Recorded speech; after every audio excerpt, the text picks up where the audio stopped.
咱台湾的病院即马毋但欠护理师，连医检师嘛是流失人才真严重。真侪人拢去互生技产业误去。医检师已经正做这5档来各大公立病院欠人第二剂职务，担头愈来愈重。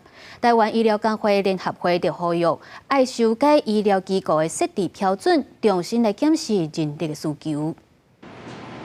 关着酒廊，医检师正细腻甲检体归类了，结果进行后续的处理。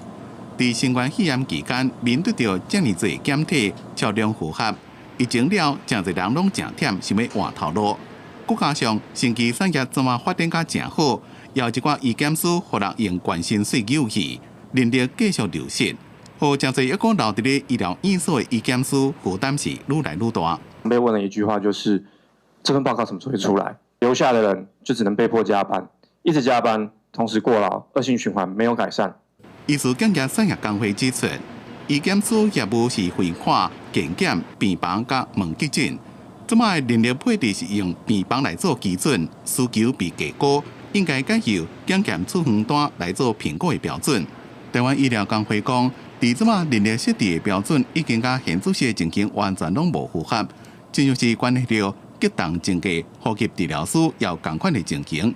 尤其伫最近急诊人真多。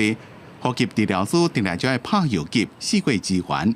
没有专责照顾之下，我们可能会跑不同的地方，比如说像急诊哈，急诊大部分都设置在1楼，所以加护病房如果在4楼、5楼，甚至有些大楼是10楼、11楼的时候，它要经过电梯，甚至有时候时间不够就要跑楼梯。到底它是在特定的病房、特定的场域，还要另外再增加一些额外的规范，或是用总服务量来定，那这个大家可以一起来讨论。对医疗工会联合会呼吁应用个人化加医疗现场的需求，修改医疗机构设置标准，合理化医术人员人力配置。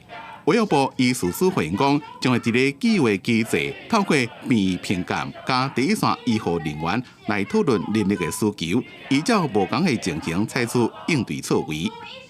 公司新闻采访报道。